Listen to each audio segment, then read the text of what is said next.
Hi everyone! Welcome back to another video. My name is Chelsea. Today I'm going to be talking about 5 things that I wish I knew before I started my fitness journey. Actually, I wouldn't consider it a journey, but more of an ongoing process where constantly I'm always learning new things, so this list will certainly grow. I know that my experience may not be the same as anybody else's, but I just hope that these tips that I'm about to share will be helpful. Okay, so before I get into my 5 tips, I kind of want to talk a little bit more about my own fitness background. So I'll insert some pictures and photos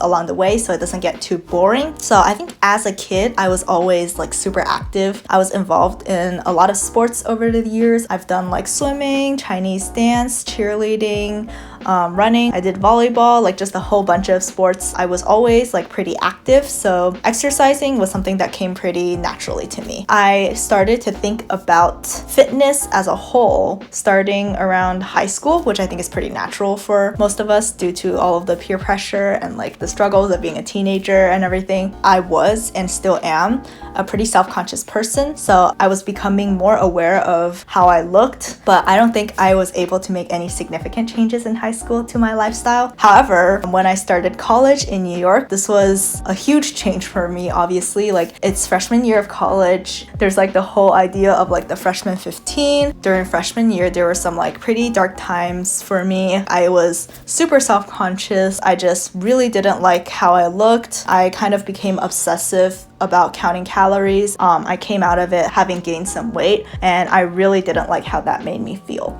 So the summer after freshman year, I decided to make more lifestyle changes. Since I had come back here to California and I had an internship that was pretty regimented, like it was pretty much like a 9-to-5 job every weekday.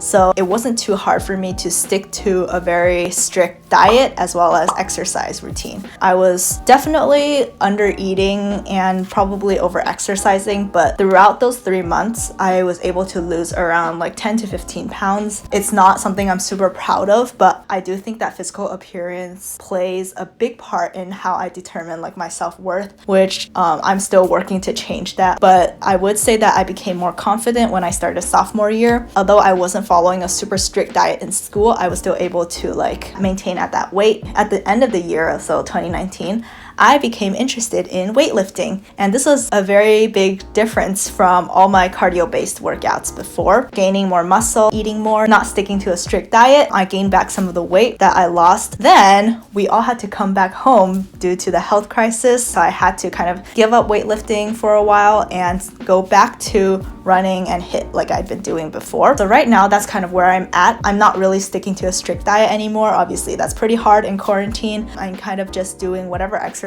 makes me feel good. I've not really weighed myself too much just because I don't think that's a super healthy way to live, like constantly looking at the number on the scale. But I'd say that though I gained back some of the weight, I definitely feel like I'm at a healthier mindset, even if physically I might look different from when I was at my lightest. Obviously, this is still like an ongoing journey for me. I still have my bad body image days. Like some days you just like wake up and you feel like so bloated and like you just don't feel good. But yeah, that's kind of where I'm at, and let's just get into the 5 tips.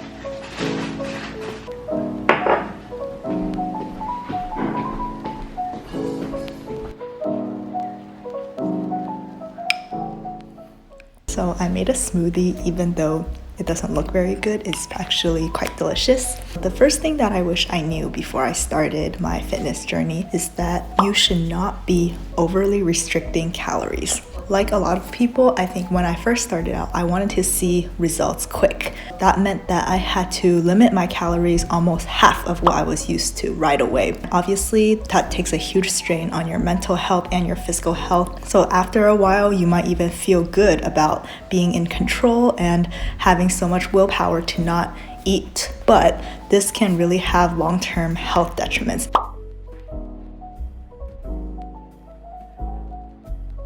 especially for someone like me who is constantly commuting and exercising all the time. It just wasn't good for my mental or physical health. I was feeling tired all the time. I was constantly thinking about food. Sometimes my workouts just weren't the best. This kind of dangerously low calorie intake, it can actually become pretty addictive, and even if you think that you're just making a quick lifestyle change for a diet, it's actually a pretty dangerous mindset to fall into. So what I wish I did was to more gradually decrease amount of calories while still maintaining my macros, the proteins, fats, and carbohydrates, rather than just throwing myself in the deep end and eating less than half of what I'm supposed to.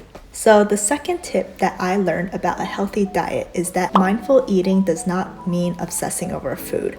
Every time I wanted to eat something, I would always be thinking, can I fit this into my calorie count for the day? Is it worth it to eat this? And looking back, that was just a very exhausting and toxic way to think. I was kind of treating food as currency instead of nourishment. What mindful eating really means to me now is to simply enjoy the food that you're eating. If you're always thinking about how many calories this thing is, this is not mindful eating. I wish I knew this when I was dieting, because it wouldn't have given me the cheat meal mindset when it feels like by eating something slightly unhealthy, you're basically cheating on your diet. It's important to balance all types of food and not put labels on them as good or bad.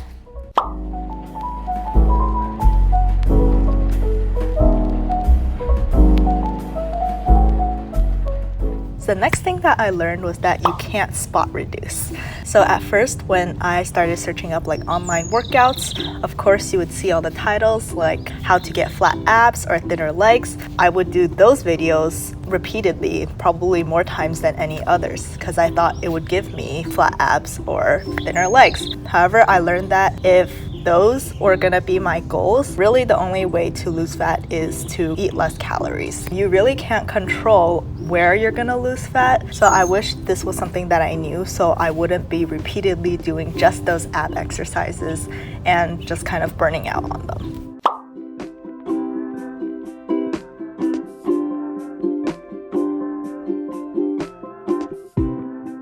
So the fourth thing I learned is that you actually can burn out on cardio. So when I first started, I was more familiar with exercises such as running, so obviously I would do them more, and I realized gradually that the distance you run and how much you sweat doesn't really correlate to how good of a workout you really had. Cardio actually burns calories and not fat directly, and this kind of goes into one of my past points where you can't spot reduce. Actually, too much cardio could be bad for you. Now, what I try to do is find the distance that's comfortable for me, and only if I feel up to it on that day I can increase it, or if I'm not feeling comfortable, decrease.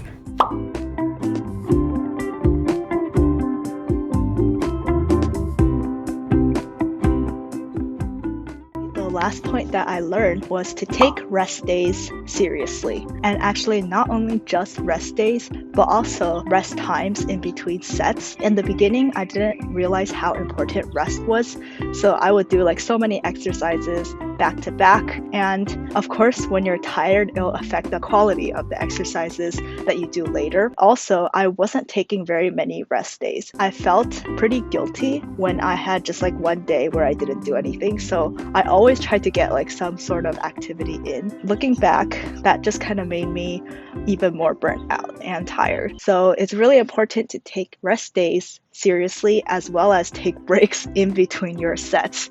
It sounds simple, but that's something that I neglected to do. Now, whenever I do workouts, I even like set a timer so that I know exactly how much time to take a break, or else I'm just gonna eventually regret it because I'm just like so tired by the end of the workout. So those were the 5 tips that I wish I knew before I delved into fitness. Remember that everybody's fitness journey is going to be different regardless. I hope that you maybe learned something during this video, because I know that I would have when I first started out. Fitness, like I said, is an ongoing journey. Even today, I'm still trying to improve myself. I have a lot of off days, and I also have a lot of days where I'm super motivated, so it's all just kind of like a balance. Anyways, I hope that you guys enjoyed this video. If you liked it, please like and leave me a comment, and remember to subscribe. So yeah, thanks for watching.